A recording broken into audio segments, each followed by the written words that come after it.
Well, hello, Young and the Restless quarterly recap fans.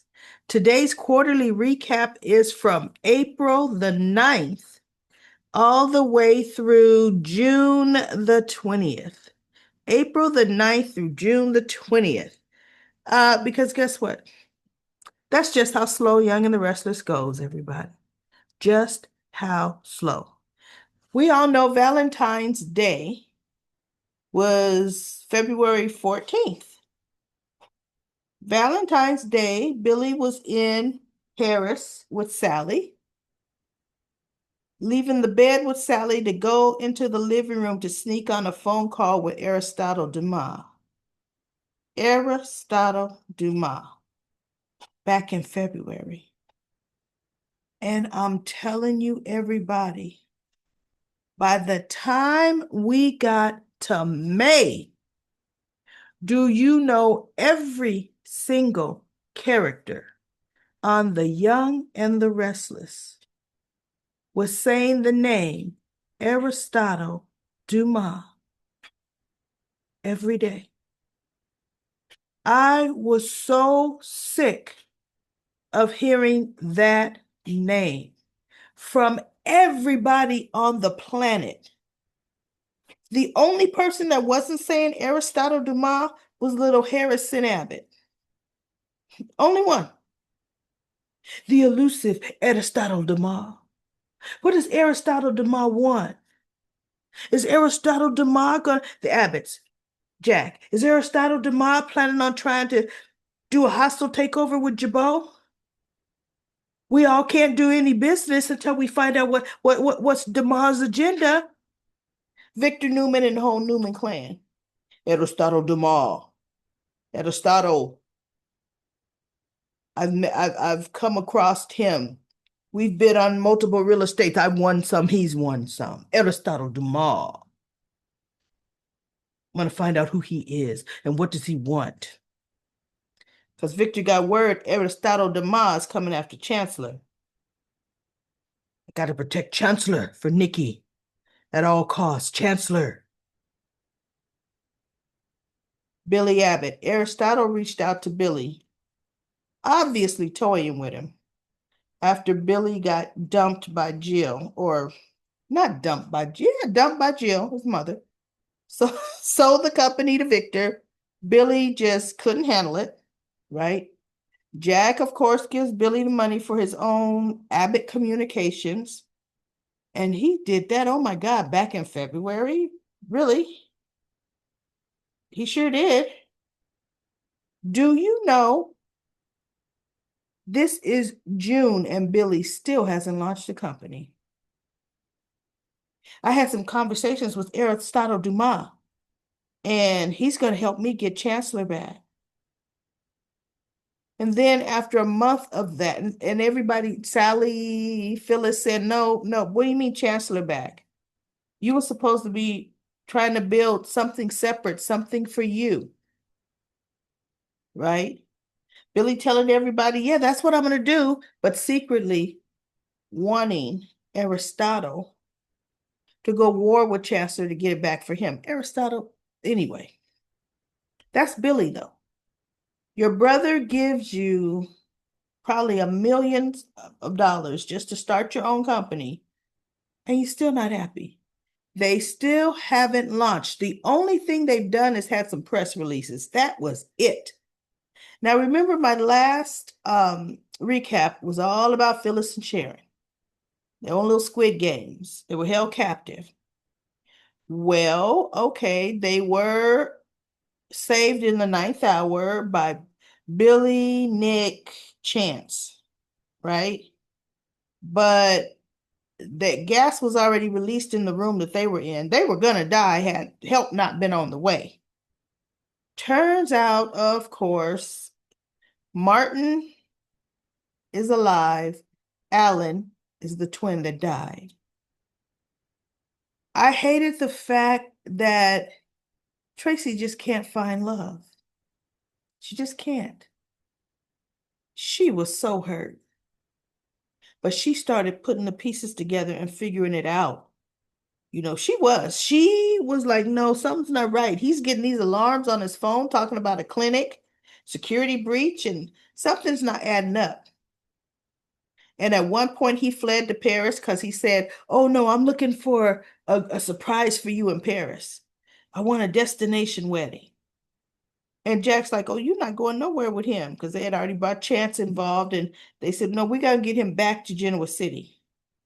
So Jack called him and said, listen, Tracy would never tell you this, but it's important to her. And it is important that I let you know. She wants to get married here, Allan. She wants to get married in our father's house. And Allan said, you know what, for Tracy or Martin, I will do it. So he is going to be on his way. But guess what? He sneaked back into town. Nobody knew he was there. And he goes into him and Tracy's room. She's about to have a drink. And she's looking, she goes, Allan, I'm surprised you're back so fast. And he goes, of course, I hear you want to get married here. Of course, nothing's too good for my lovely lady, the woman I love. Tracy kind of turns, her phone's in her pocket. She calls Jack. And she's letting Jack hear her talking to Allan. So now Jack knows, oh my God, Allan is in my sister's room. Jack calls Chance. Bottom line, they go or just Jack and Diane go up there. Allan leaves. He goes downstairs because he's telling Tracy, why are you afraid of me? First he goes, why's your hand in your pocket? What? No, your hand's in your pocket. What are you doing? Are you calling somebody? Oh my goodness. So of course it ends up, he's apprehended. Sharon and Phyllis confront him, and he pretty much was like, I was an experiment. And it obviously worked. You two are mortal enemies, hated each other for decades, and now you depend on each other. And they're like, well, you were wrong. Your experiment failed because we hate each other more than ever are the same, right? Yeah, we were in crisis together, but that doesn't change our relationship. You failed. And he couldn't handle failed, right? He kind of freaked out, wigged out, everything else. But now Allan is off the table, off the show. Tracy leaves to New York. Ashley goes with her because Ashley's comforting her sister. And I'm kind of going like along character lines. Diane is allowed to redo the Abbott home. It took months, like 3 solid months of them living in the GCAC. They just moved back in May. So maybe 4 months it took, right? And I tell you, she did a good job. She modernized it enough, but kept the feel kind of the same. But I like the job. I like the tune-up that they did to the Abbott house. So Tracy and Ashley were coming back to, see the house. Billy, of course, Jack and Kyle loved it. Everybody loved it. Tracy came back first. Ashley was coming back a day later from New York. She's like, you kept the spirit of our home. And she says, Daddy would be happy. He'd be proud of what you've done. So that touched Diane. Now, when Billy saw it, he went through every room and he said, Diane says, tell me honestly how, what you feel. And he goes, I don't think I should. She goes, no, I want to know. Honestly, I think you've ruined the feel of this house. When I would walk through the door, I could feel my father's presence in the house. Okay? Maybe that's because I could see the little burn stain here that he did, the coffee stain here that he did, whatever, right? Or the tapestry that he couldn't change, yeah, whatever. And he says, and that felt like home to me. He goes, this, I don't know what it feels like. And it kind of hurt her, but she's like, thank you for your honesty. And Billy left. So when Jack came home, of course, Diane was crushed. Maybe I went too far. Maybe he goes, Jack says, I don't know why Billy said that. And he said, Diane, understand this. Billy did not grow up in this house. He didn't. Billy was very young when Jill and my father broke up and got divorced. Billy didn't live with Dad, he lived with Jill, and actually Jill sent him away to school. So Billy didn't come back into our lives until he was a teenager. And he still didn't live with our dad. See, yes, this is our family home, but Billy didn't grow up here. So what he's talking about is his feelings for our father, not the upgrades to the home. And Jack talked to Billy, and he admitted it, that is what it was. He didn't have all the talks that they had with John. But John did talk to Billy and cared for Billy when Billy was around and came over. Billy was almost always like a guest coming over. Like, I was going to say Abby, but Abby's a Newman. Abby never lived with any of them, with Victor or nothing, right? She always stayed with her mama. But anyway, he said, so there was just the actual house in the state it was, kind of was a symbol to their dad, to him. And he says, and I understand that that's my thing.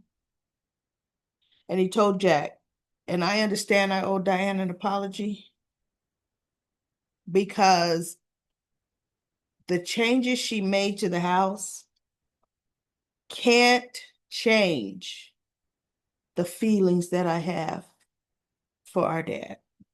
So he realized that, right? And he did apologize to Diane. But anyway, Ashley came back. Now, mind you, it was Nikki's birthday party around this time. Claire planned the whole thing. See, because Victor don't want Claire with Kyle. Come on now. He was trying to get Summer to go back after Kyle, and that didn't work. Summer's actually been off the show for 3 months, 2.5, 3 months now. Because, 2.5. Chelsea and Sally both quit. Sally, Billy wanted her to work for Abbott Communications. Chelsea's working for Newman Media. So that left Summer without 2 top designers. So she's in Milan lining up new designers, and she's communicated with Phyllis that she's kind of smitten with one she's hired. They kind of seeing where it goes. Wrong move, Summer. Wrong move. This man's going to be working for you. I kind of feel they may be recasting Summer when she comes back because there's no need for Summer to be gone this long, right? She was and probably still will be jealous of Kyle and Claire because every chance she got being around them saying, my grandfather never gave us a hard time. And in reality, Victor always gives everybody a hard time. But Summer's Phyllis's daughter. So Summer's kind of that extension thing going on, right? And they just let Summer was a wild child, kind of like Abby, do her thing. But Claire could feel it, and she would tell Kyle about it, and whatever.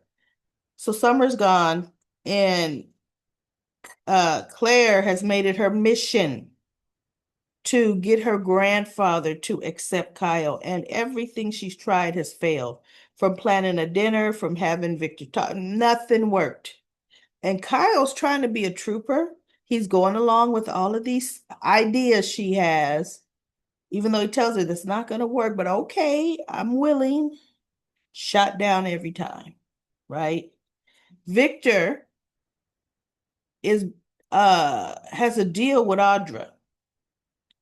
She break up Kyle and Claire. He's funding her new company. He's already given her, after, well, goodness, a month or more, because she hadn't made no progress. He gave her the first endowment. She started hiring staff. The name of the company is Avante and blah, blah, blah. She's hired people, has ideas for a product, but Victor's not giving her the next endowment for her to really go any further. She doesn't really have any R&D. She has no chemist. So I don't know how she even has fragrance. Come on, Claire. I mean, Audra. So she's supposed to seduce Kyle and break them up. She doesn't have to sleep with him, but it has to make him look bad enough that Claire could see he will break her heart. Well, she's lying to Nate. She's not telling Nate the whole deal, and he feels something else has to be up for Victor to fund this for you. What else are you offering him? Oh, just my brilliant. Yeah, come on now. Nobody believes that, right? When it comes to a head and Nate finds out he's going to leave Audrey, he's going to. Amy, Nate found a doctor that has, cutting edge treatment and clinics, and he and Damien take her for the first evaluation. It's positive. She gets accepted in the program. She goes through treatments, and she's still going through treatments, but it's been a success. She's in remission. She's getting better. We knew Amy wasn't going to die at all, period. Damon has ingratiated himself with Lily. Lily was just being Lily, being ridiculous to me, putting him through all kind of, well, if you're true, you work for Aristotle Duma. Who is he? And he goes, I never met the man in person. All our correspondence have either been on the phone or emails. I don't know what he looks like or who he may really be. So anyway, we were kind of wondering, is that true or not true? But we found out this week it is true. Thus, I'm doing this daily recap, right? Now, let's kind of progress through that line. Of course, Devon is still skeptical of Damien. Nate accepts his brother, but they haven't hired Damien. He and Lily. Lily convinced him to. He is over the real estate division at Winters, or going to be, because he was over the real estate for the company that Aristotle Duma owned. So that's in his wheelhouse, right? He asked them to hire Holden to kind of give, Holden a place to land, because Aristotle Duma got wind that Damien was going to be working for Newman. How, I don't know. And he told Damien that he was letting him go. And he told Damien that he had to fire Holden. He only hired Holden because of Damien. So Damien fired Holden, or let him go, told him because he was leaving. And he says, and will offer you a position at Newman. Well, Holden doesn't want a handout, right? Because Holden is trying to get his hands on everybody else's woman. He's trying to get his hands on Audra. She's turning him down at every shot, right? He's making insinuations to Nate that something else could be going on, which it isn't. He's trying to get inroads to Claire, and she's so innocent and doesn't understand when somebody's really trying to fill you out to see if you need a friend. You need a shoulder to cry on. You need just a buddy. Now she considers him a friend. He introduced her to this drink she likes. And you could talk to me. What's going on? He is a vulture and a bottom feeder. He's told off. Kyle kind of got his number because Claire says, I want you to meet my new friend Holden. And he's like, mm-hmm. And he goes, new friend, huh? Where'd you meet him? Oh, well, blah, blah, blah. He's the one that introduced me to this drink, and Holden's like, yeah. Mm-hmm. And just insinuations, and Kyle's got his number and he's looking at him. And he may have even said something to him. People tell Holden off because of his snarky comments. And he just sits there at the bar because everybody see him at a bar, at the bar at the GCAC. And once he's put in his place and they walk away, he's just still sitting there like, whatever. Let's see who else I can annoy in here, right? He's constantly seeing people talking at the GCAC, having dinner, lunch, breakfast, sitting where he could hear, eavesdrop. That's one character, Holden, they need to let go of. Look, call it budget crunch. He's doing nothing. And there's no value to his character. So anyway, Aristotle Duma has decided he's getting all the power players in Genoa City together. Phyllis thought Amanda is his lawyer. She came to town and she let Winters know he is not after Winters. Matter of fact, he's fond of Winters. He says he's followed your company. He's fond of it. And Devon and Lily and Nate are like, why would he be fond of our company? Why are we even on his radar? So now they're suspicious, right? And I'm thinking, who would be fond of Winters? Who would come after Chancellor?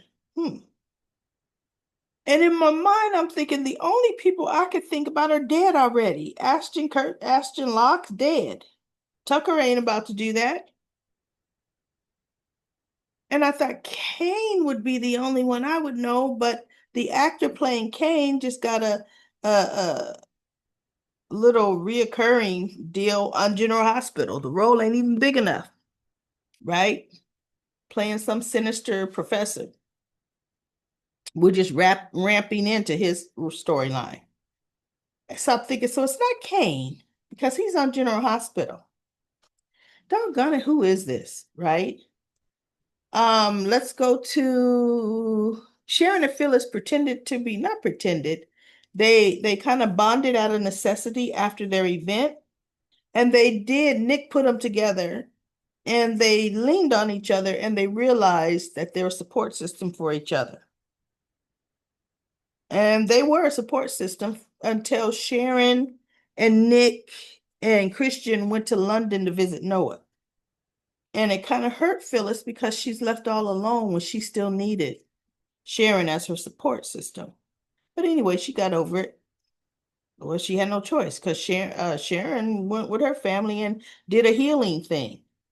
And when she came back, she was saying, Phyllis, it really works, I hear Summer is in Milan.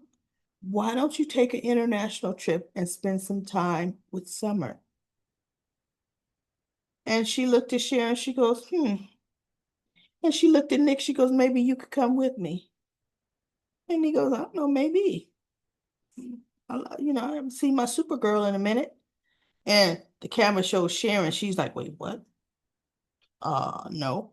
So ultimately, Nick being there for Sharon, like constantly, Sharon can't take a breath without Nick.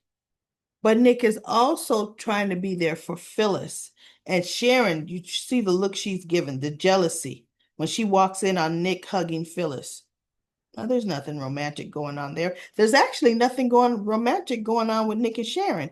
However, Nick and Sharon have a true, emotional hold. That true understanding hold. That if they got back together again, they would be friends and it probably would work this time. because they genuinely care about each other on a level that's not a sexual level. Now, Nick is support for Phyllis, but in his mind, everybody and not just his, everybody feels Phyllis is stronger. Phyllis will bounce back. Well, Phyllis has told a number of people, this has shaken me, being abducted and almost dying, because Phyllis was minutes away from death because she was closer to the gas leak trying to stop it when Nick burst through the door, right? Sharon was closer to the door saying there's a gas leak, don't shoot, just you can't spark the gas to explode. But anyway, she's also still worried about Daniel, who is floundering. Daniel don't know what to do. Daniel don't know what he wants to do with his life. What I want to know is, how's Daniel affording to take care of him and Lucy? He hasn't worked since Heather was killed. So how is he making his money? Now, I know he had a pretty hefty chunk paid out by Chancellor for his game, right? But how long is that lasting?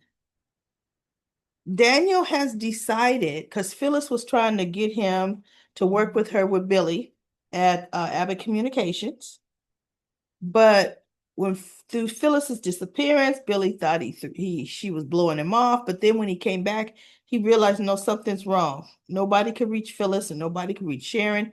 Billy and Nick started working together, right? But Billy had already put out a press release for Abbott Communication back in February, and it was without Phyllis because he thought she blew him off initially. Well, they find Phyllis. She's still not psychologically right, but she swears she needs this job. And Billy's like, I think you need some time to regroup, Phyllis, because she was like flighty, on edge, just all over the place, right? And begging him to take Daniel too, even though Daniel point blank said, I'm not interested. Because quite frankly, I'm not hearing enough about the company. I'm not seeing enough movement in the company to feel comfortable. He goes, because I'm not getting involved with another vendetta scheme to take over anything. And he goes, and I feel I can't offer you what you need. I need to get myself right.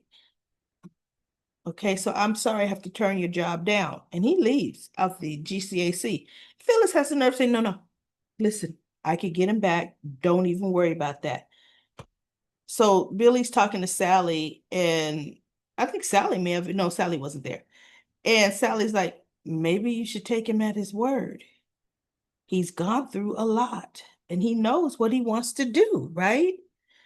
And Billy is like, you know what, you're right. And Phyllis was just flipping out. And finally, Billy had to just fire her. He says, Phyllis, it's clear. You're not ready for business. You're not ready for work. Because she's flipping out over him, not letting her convince Daniel, blah, blah, whatever. Right? And Billy decides, I'm going to ask Sally to be my right hand. She ends up accepting, which I said, because that's why Summer is gone, because her and Chelsea. Adam decides him and Chelsea are back together again as a family and as a couple. And he wants her to work with him at Newman Media as his CEO, no, CFO, whatever job Sally used to have. That's the job Chelsea has. Remember when Sally and Billy were running Newman Media? Even though she's never run a media company before, she's creative, she's this, she's that, whatever.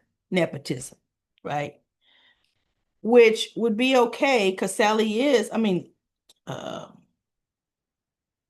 Chelsea is picking it up, but Victor, he is insisting that Adam run a hit piece to tear down Billy Abbott. He wants Billy Abbott's all his failures exposed when he was in Chancellor. He wants this, he wants that. And Chelsea's like, no, there's no need for that, Adam. What good would that do? Leave him alone. Let's do media. Let's do something that's relevant. Let's make a viable platform versus just a platform for your father's vengeances. So Adam's trying to keep Chelsea happy. And he hasn't done what Victor's asked, even to date, to run a hit pieces on Adam. Now, while Victor, because Victor, Nikki, Nick and Sharon, Jack, Diane, Kyle, Audra, Michael and Lauren, they haven't showed up yet, but they're going to show up. Lily, Devon, and Damien. They are all, and Phyllis begged Amanda to get her an invite, which Amanda finally came through. Phyllis is there. The only one that don't deserve to be there is Phyllis, but Phyllis is there. So Victoria's not there because Cole is sick. Okay. So Victoria and Claire are home. Adam and Chelsea are home. They weren't invited. Nate is home.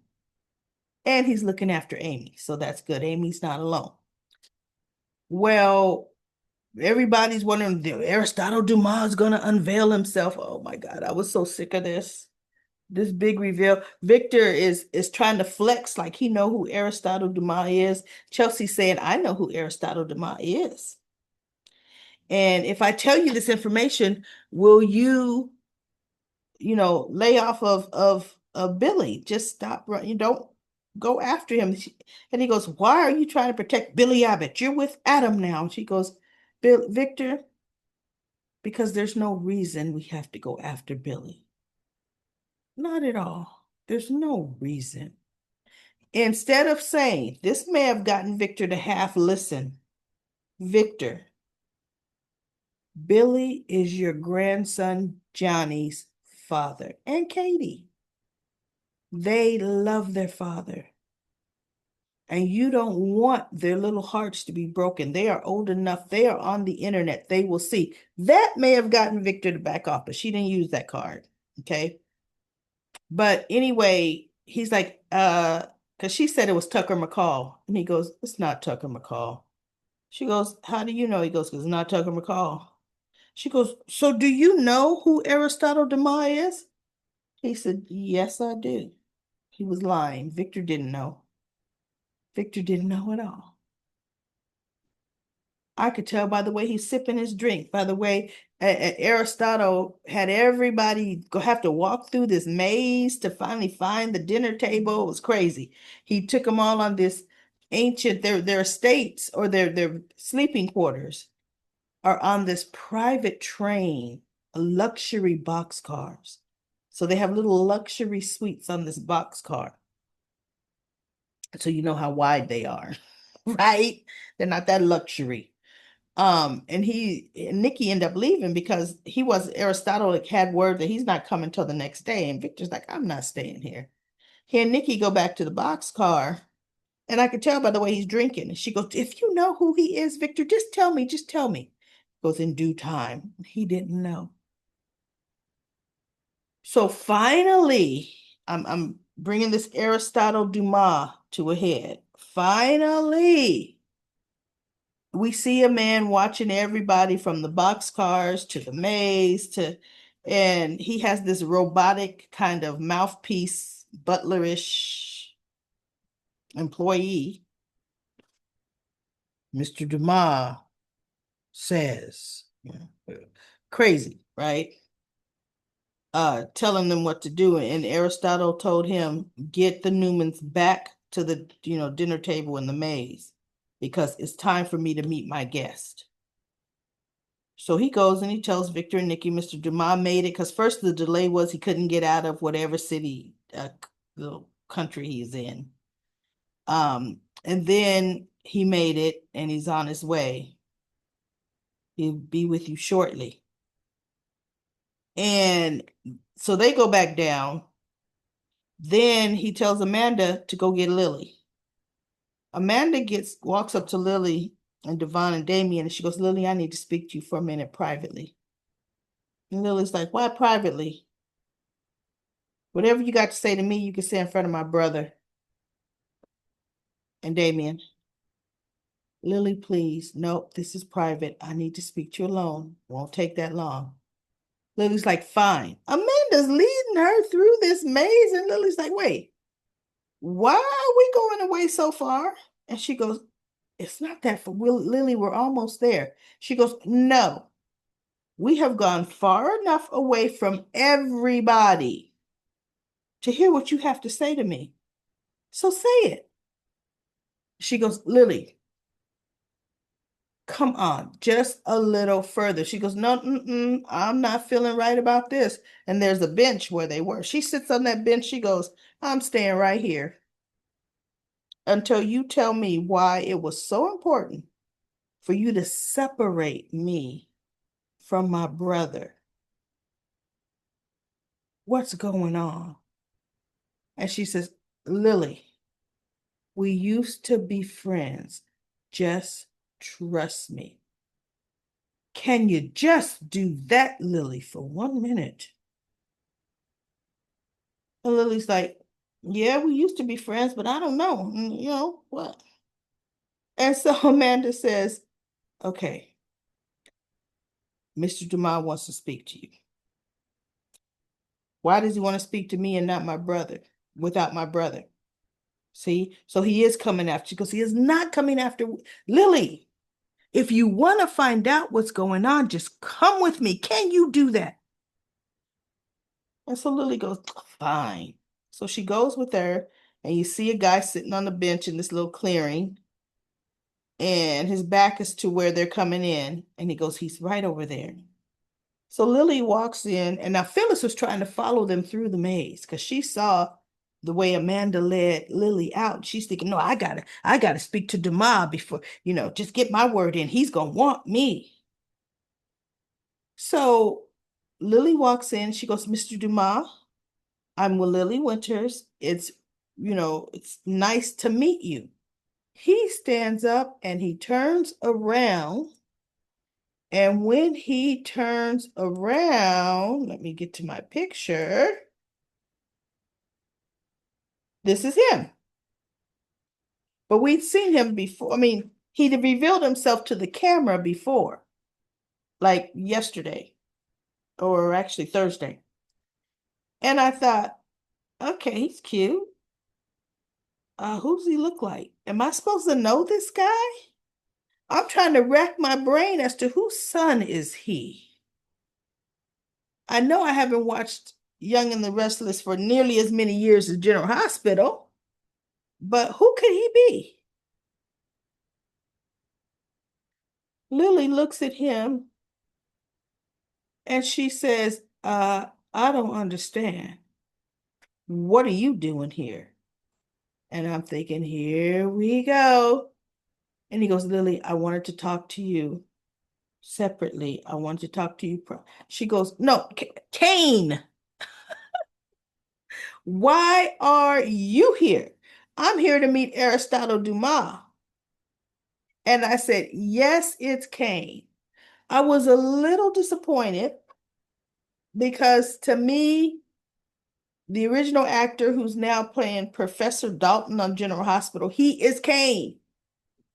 He's Kane. I loved his accent. But you know what? When I really thought about it, he's not that dynamic an actor. He's okay. His accent takes him a long way, and his handsome face, right? But this guy, I'm like, okay, this is Kane Ashby now. I like it, right? So he says, Lily, I am Aristotle Dumas. She goes, that can't be. Nope, you can't be Aristotle Dumas. He goes, why can't I be? You all know Aristotle Dumas is an alias name. And he goes, an alias name I took up 6 years ago. She goes, wait a minute. All this time, we have talked, Kane, We've talked about the kids. We've talked about over the past 6 years, we have talked about a lot, often enough. And you didn't tell me? He goes, no, because I was building my empire. And she goes, wait a minute, what about the kids? Do they know this is you and you asked them to keep it from me? He says, Lily, I would never, ever ask our Charlie and Maddie to lie to you. And you know that. So she just looked at him. She goes, I don't know what game you're trying to play. I don't know, but I don't like it. He says, Lily, I will answer all of your questions. But right now I have to get to my guest, everybody that was in the area where the dinner table is, because they're all getting restless. They're all ready to leave. Some have been there for hours, like Nick, Sharon, Vicky and Nikki and Victor just came back, right? Diane, Kyle, and Audra's being Audra, trying to make little inroads to Kyle. Diane is seeing it and ready to dump whatever drink she had on Audra. But anyway, he goes, I've got to get to my guest. I will answer all your questions. And Lily's like, oh no, you know what? Never forget this, Kane, and I'm leaving. She goes into the maze. She gets her behind lost and turned around. And now, mind you, Amanda caught Phyllis following her. And Phyllis is like, no, no, how come Lily gets a private meeting? She goes, where's Lily? Duma wanted to speak to her. How come she gets a private meeting and not me? What's going on, Amanda? She goes, Phyllis, it's private. And this is not the time. No, no, Amanda. And Amanda says, no, no, Don't think you're going to push by me. Because understand this, you're only here because of me. And I appreciate that. But she goes, no, but nothing, Phyllis. I have to do what my boss wants, and he wants privacy right now. Amanda took Phyllis back to where everybody else was, right? So as Lily is, heck, can somebody help me? Because she got lost. Damien and Devon go into the maze and they find her. And she's telling them all about Cain. Cain is Aristotle Duma. Now, at the same time, Cain walks into the middle of the maze and he says, thank you all for coming. And Billy looks, he goes, Cain, what are you doing here? And they're looking at him. And Billy says, everybody, meet the elusive Aristotle Duma. And he looks at Victor and he goes, that's right, Victor. And when did you figure it out? Some time ago. He's lying. The only way he knew it was Cain was when Cain walked out there. And Victor had to get the jump on everybody. It was the process of elimination. And when Cain showed himself, Victor took credit because I'm the smartest man in the room. I knew. No, you're not. You didn't know Jack, right? Now, it's going to be interesting to note, did Jill know what Cain was up to as far as building an empire? Cain was the son that Jill always wished she had. Cain, Jill still treats Cain as her son. She loves him like there's no tomorrow, which is why I don't understand why she didn't bring him back to run Chancellor. Except now we know he's building his own empire while Lily was running Chancellor, right? So when Billy sees him and he goes, why are you here? You got to understand the history. Billy couldn't stand Cain because Jill, every chance she got, let Billy know what a better businessman Cain is than he is. Cain ran Chancellor Industry for years. He's very intelligent, and a savvy businessman. Yes, he is. And and Jill rewarded him for that. And Billy couldn't stand it. At one point, she had a competition between Billy and Kane, side by side at Chancellor. Kane went out because Billy self-destructed. He felt entitled. He felt he shouldn't have to participate. He spun out again, and Kane did not. The only reason Kane left was when his marriage to Lily truly had ended because he got somebody pregnant. I forget the whole circumstances of that. And Lily couldn't accept his child outside of their marriage, which okay, some women can't, and I understand that, right? But anyway, now that we know it's Cain, let's see where they go with this. Let's see, because this means over the past 6 years, Cain has beat Victor out of some deals.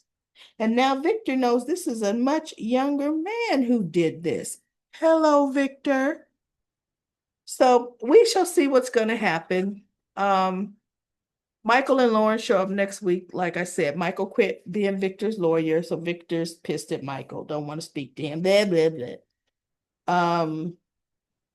I think that Cole got some kind of illness. I'm going to say disease, terminal disease or illness that probably is going to be some kind of flesh-eating virus, some internal eating parasite or something. He cannot shake this horrible flu. Like he's like coughing up a lung. And he kept saying he could take care of it. He would take care of himself. And Victoria and Claire have been taking care of him, staying in his hotel room. And they finally brought him back to the TAC house, and they end up having to have a doctor call because I think he started coughing up blood. And the doctor told him no, it's some kind of rare pneumonia. And now they have Cole in a facility, I think out of state. They were saying it was Chicago, somewhere, trying to get treatment for this. Now, whether they're going to kill Cole off or not doesn't really matter because we don't see Cole that much at all on the show. So I could care less what they do with Cole. Now they have a stupid story going on that I fast forward the whole thing with Mariah. Oh, Tessa started giving Daniel guitar lessons. Music is trying to start to heal him. He's finding inner peace with learning how to play music. Danny and Christine showed up in town, but they're not going to be there for too long. Tessa has been confiding in Daniel because Mariah went on some business trip last month and came back changed. It showed her, the whole Ian Ward mess kind of really messed her up. And she was away on this business trip because look, we didn't think it messed her up that much because she was fine, but it showed her drinking, and she goes down now from her room to the bar, and some man that looked like he could have been Ian Ward's brother said it looks like somebody could use a friend. And he drinks with her and they get drunk, and it almost looked like she went to kiss this. I don't understand what would happen, but she's telling Tessa, I can't tell you. I can't tell. It's too bad. It's too horrible. I don't want to bring you into this. And she won't tell Sharon what she did, but I've done something horrible. Last week, Tessa finally said, you cheated on me, didn't you? Did you cheat on me? And if you did, Mariah, just tell me. I can forgive you. We could move forward. We have a family. She almost told her, but I just can't. I just can't. As she keeps flashing back to this guy, old man, right? Creeper, old man. And I thought, okay, either she slept with him because she's realizing that whole cult thing kind of had a bigger hold on her because she's thinking she's sleeping with Ian or equating it to sleeping with Ian. Or guess what, everybody? She beat that old man within an inch of his life, probably. Because she hates Ian and he's ruined her life. I could see her in a drunken state really hurting that old man. I could see that. But you know what? Am I going to listen to the scenes she's in to find out? Nope. I will wait until I finally see a shocked look on Tessa's face. And then I will rewind a bit and I will hear what Mariah finally tells her she did. Or I'll wait till as I'm fast forwarding and I'm looking at a scene of her and the old man. Then I'll watch it. But you can't hold me hostage for over a month saying, I can't tell you what I did. I'm so ashamed of myself. Get out of here with that. Nobody got that kind of time. So, anyway, everybody, that is my quarterly review of The Young and the Restless. I will probably be back in September because this soap moves that slow for another quarterly review of The Young and the Restless.